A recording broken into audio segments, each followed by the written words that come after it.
Hello all my dear student, welcome to my channel. अपना जो chapter था dissolution of partnership form, उसके पहले मेरे फर्स्ट पार्ट में मैंने आपको मीनिंग समझाए थे, सेकंड पार्ट में जर्नल एंट्री समझाए थे जो काफ़ी बोरिंग लगा रहेगा आपको भी, जहाँ तक मुझे पता है।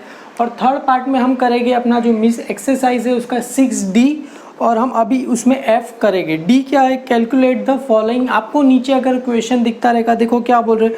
Question number 1, Vinod, Vijay and Vishal are partner in a firm sharing profit and loss in the ratio क्या दिया है, 3:2:1 दिया है। विशाल बिकम क्या हो रहा है, इनसॉल्वेंट हो रहा है। एंड इस कैपिटल डेफिशिएंसी कितना है, इसका मतलब विशाल का कैपिटल डेफिशिएंसी कितना है, 6 दिया गया।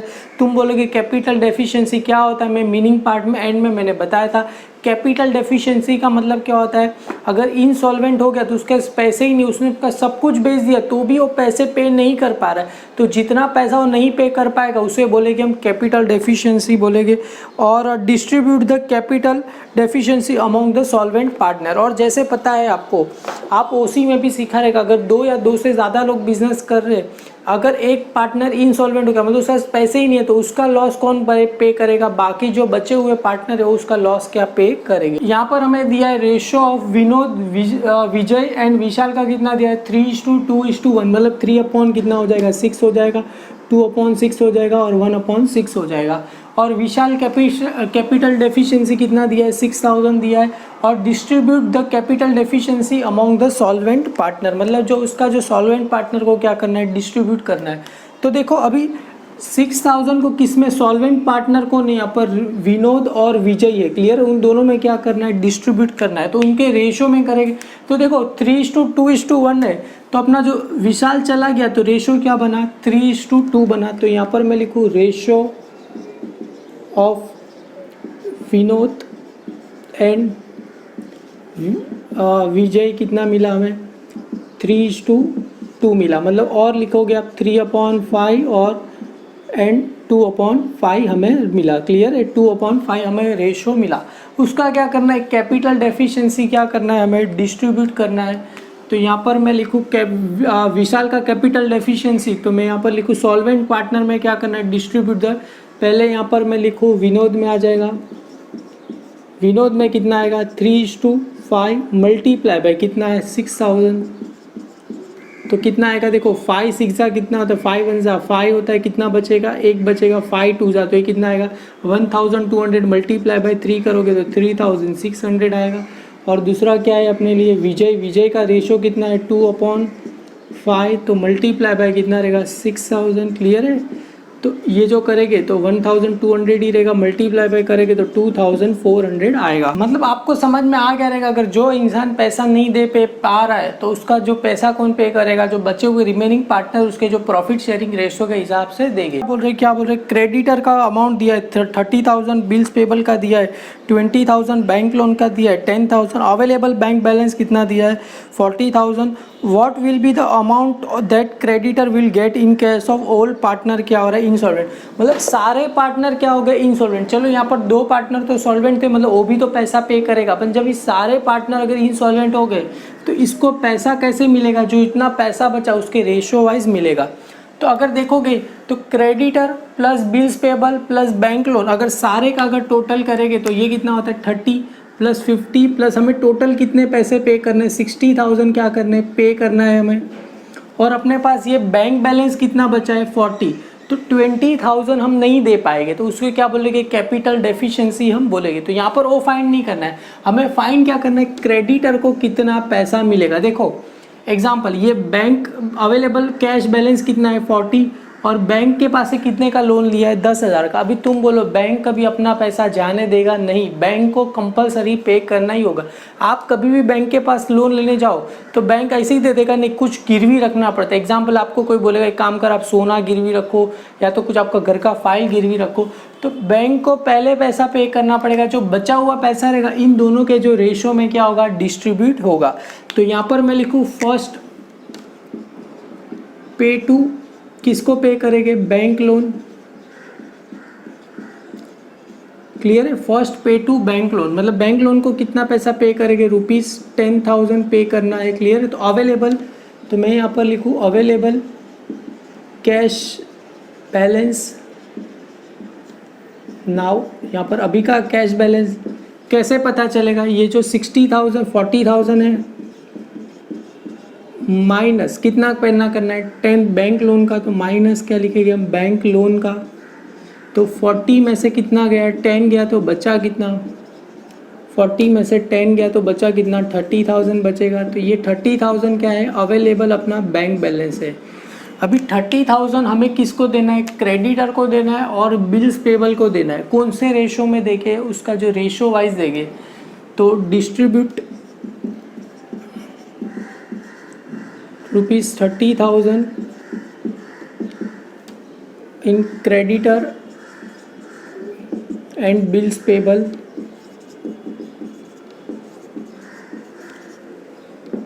In their ratio. हम उसके रेशो में क्या करेंगे डिस्ट्रीब्यूट करेंगे। अभी आप सभी को रेशो तो पता फाइंड करने आता ही रहेगा ना बेटा। ये कितना है 30,000, तो देखो ये क्रेडिटर का कितना दिया है यहाँ पर क्रेडिटर लिखूँ और क्रेडिटर, और यहाँ पर क्या लिखे हम बिल्स पेबल लिखे।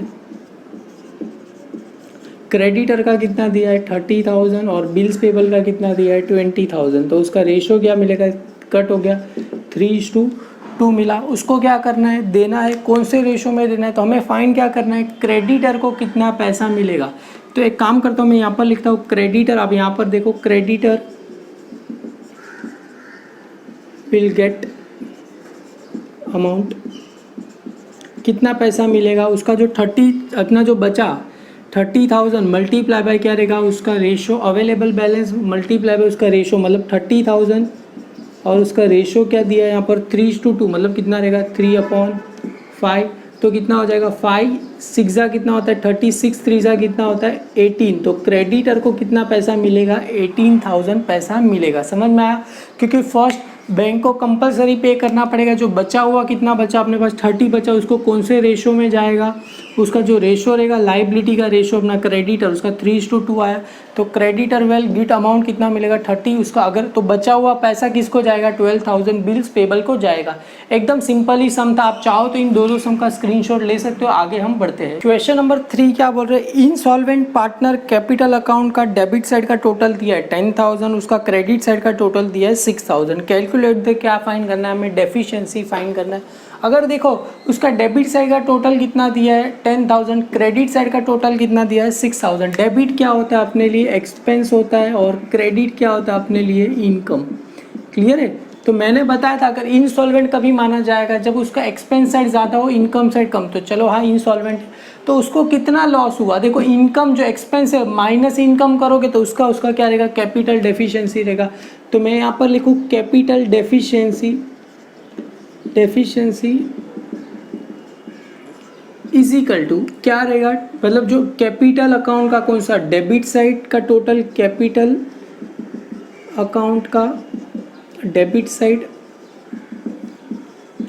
माइनस कैपिटल अकाउंट का क्या रहेगा अपना क्रेडिट साइड। क्लियर है? कैपिटल अकाउंट का डेबिट साइड का टोटल माइनस क्रेडिट साइड का। तो डेबिट साइड का कितना आता 10,000 उसका एक्चुअल लॉस था अपन उसके पास कितना पैसा है 6,000। तो 6,000 पे कर पा रहा है तो 4,000 नहीं देगा। ये उसका क्या हुआ अपने लिए कैपिटल डेफिशिएंसी हुआ। आई होप आपको समझ में आ गया रहेगा कैसे मैंने क्या किया। क्लियर है? एकदम वेरी सिंपल ही है कैपिटल डेफिशिएंसी। क्वेश्चन नंबर 4 क्या बोल रहे हैं insolvent partner capital debit side का टोटल उसका कितना दिया है 15,000।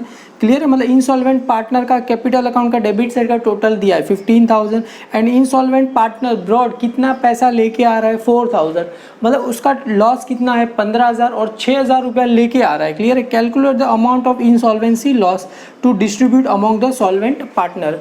तो देखो यहाँ पर इंसॉल्वेंट पार्टनर का जो कैपिटल डेफिशिएंसी रहेगा कैसे पता चलेगा कैपिटल डेबिट मतलब कैपिटल अकाउंट का उसका लॉस कितना दिया है वहाँ पर देखोगे तो कितना दिया है डेबिट साइड का 15,000 माइनस ऑफ कैश कितना ब्रॉड कर रहा है 6,000। तो देखो यहाँ पर क्वेश्चन नंबर में 4 लिखूँ यहाँ पर इंसॉल्वेंट पार्टनर में लिखूँ इंसॉल्वेंट पार्टनर। तो यहाँ पर लिखूँ कैपिटल डेफिशिएंसी कैसे पता चलेगा कैपिटल अकाउंट का डेबिट साइड का टोटल कैपिटल अकाउंट का उसका डेबिट साइड का टोटल माइनस क्या लिखे हम, कैश ब्रॉड कर रहे हैं ना, ब्रॉड का मतलब क्या हो रहा है, पैसा लेके आ रहा है, ब्रॉड बाय इंसॉल्वेंट पार्टनर। कौन लेके आ रहा है, इंसॉल्वेंट पार्टनर लेके आ रहा है। कितना पैसा उसका, डेबिट साइड का टोटल कितना था, आप देखोगे तो बुक में कितना दिया है 15,000, माइनस वो कितना पैसा लेके आ रहा है 6,000, तो 15 में से 6,000 माइनस करो तो कितना आएगा 9,000, उसका क्या आएगा, कैपिटल डेफिशिएंसी आएगा। क्लियर है। तो जो 9,000 क्या करेंगे, डिस्ट्रीब्यूट करेंगे बाय सॉल्वेंट पार्टनर। जो अपना नीचे क्या था, calculate the amount of insolvency loss to distribute among the solvent partner. Clear है।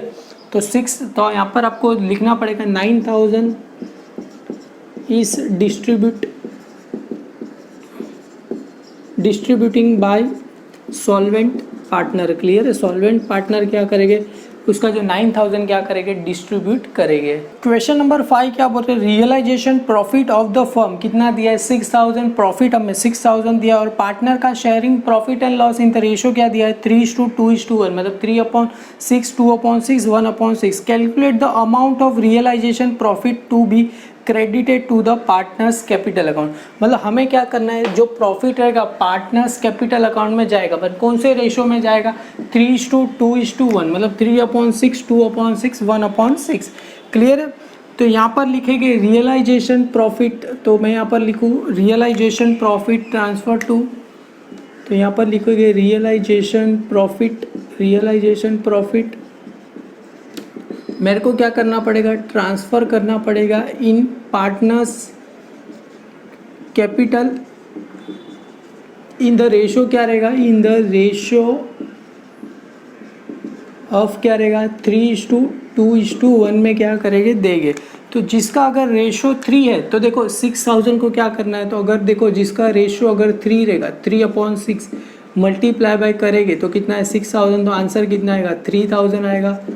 और जिसका रेशो अगर 2 है 2/6 तो उसको कितना आंसर आएगा 2,000 आएगा। क्लियर है। और जिसका रेशो अगर 1 है 1/6 है तो उसको आंसर, अभी यहाँ पर नाम दिया नहीं गया इसके लिए मैं लिख रहा नहीं हूँ। क्लियर है। तो 1,000 आएगा। तो डिस्ट्रीब्यूट इन द रेशो क्या रहेगा ऑफ 3:2:1, मतलब क्या रहेगा इन ए बी सी का, इन क्या रहेगा 3,000, 2,000 एंड क्या रहेगा हमें 1,000 रहेगा। क्लियर है। उसको क्या करेंगे 3,000, 2,000 और 1,000 रेशियो में देंगे।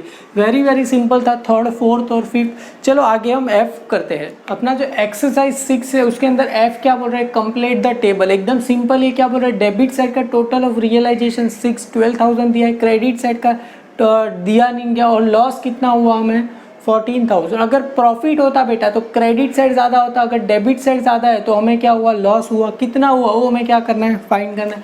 तो लॉस अपना एक्स रहेगा, तो आपको पता है डेबिट साइड का टोटल माइनस क्रेडिट साइड का टोटल इजिकल टू क्या रहेगा, लॉस रहेगा। तो ये 12,000 में से कितना माइनस हुआ रहेगा, तब जाके 4,000 हुआ। अगर आप इजीली यहाँ पर कैलकुलेट कर सकते हो। अपन देखो एग्जाम में एक्स लिखूँ तो ये जो एक्स रहेगा तो इसको ऐसा बना 12 माइनस एक्स इजिकल टू क्या मिला, ₹4,000 मिला। आप रुपीज़ नहीं लिखोगे तो भी चलेगा।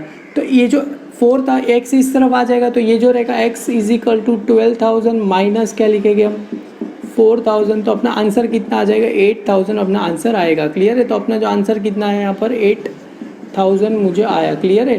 तो अपना देखो 12,000 माइनस 8,000 करेंगे तो आंसर कितना 4,000 आता है। आगे क्वेश्चन 2 देखोगे, वहाँ पर क्रेडिटर दिया है, बिल्स पेबल दिया है, और थर्ड पार्टी लाइबिलिटी हमें फाइंड करना है। देखो क्रेडिटर और बिल्स पेबल ही अपना क्या होता है, थर्ड पार्टी होता है। मतलब इन दोनों को तुम ऐड कर दो तो अपना थर्ड पार्टी हो गया। क्लियर है।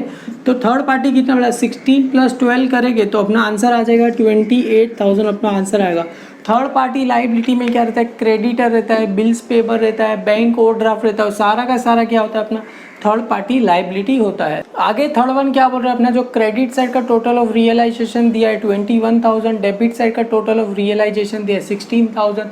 तो प्रॉफिट ऑन देखो डेबिट क्रेडिट साइड माइनस क्या होता है डेबिट साइड, यहाँ पर उल्टा दिया है। देखो अगर आप सोचोगे कंफ्यूज हो जाओगे, तो यहाँ पर देखो क्रेडिट अपना क्या होता है इनकम, ये अपना क्या होता है इनकम होता है, और ये अपना क्या होता है एक्सपेंस होता है। क्लियर। इनकम और ये क्या होता है अपने लिए एक्सपेंस।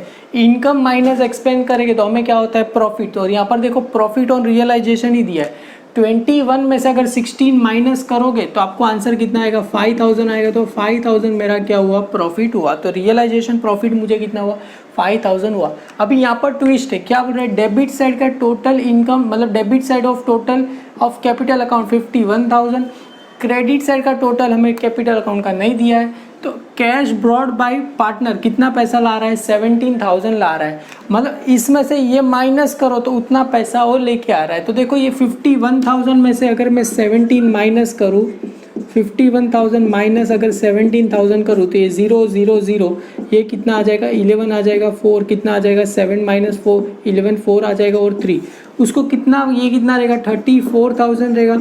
तो देखो अभी आप करो 51,000 माइनस 34 करो इजिकल टू आंसर कितना आएगा 17, मतलब उसको 17,000 कैश लेके आ रहा है। क्वेश्चन नंबर 5 क्या बोल रहे हैं, कैपिटल डेफिशिएंसी दिया नहीं गया और capital brought by insolvent partner कितना ला रहा है 7,000 रुपया लेके आ रहा है वो, तो भी उसका इंसॉल्वेंसी लॉस कितना हुआ 21,000। तो कैपिटल उसका डेफिशिएंसी कितना रहेगा, इन दोनों का प्लस कर दो ना, तो उसका क्या रहेगा यहाँ पर कैपिटल डेफिशिएंसी रहेगा 21 प्लस 7 करेंगे तो यहाँ पर कितना आएगा 28 आएगा, मतलब देखो 28 माइनस 7 तो इजिकल टू कितना आंसर आ गया 21,000 आ गया। मतलब कैपिटल डेफिशिएंसी 28,000 है, माइनस कैश कितना ला रहा है 7,000 ला रहा है, तो टोटल उसका इंसॉल्वेंट लॉस कितना हो गया 21,000 हो गया। आई होप आपको समझा रहेगा, अगर नहीं समझे तो डोंट वरी, हम आगे सम करेंगे तो डेफिनेटली आपको इजीली समझ में आ जाएगा। अगर वीडियो अच्छा लगे तो लाइक कीजिए, अपने सारे फ्रेंड में फॉरवर्ड कीजिए। Thank you.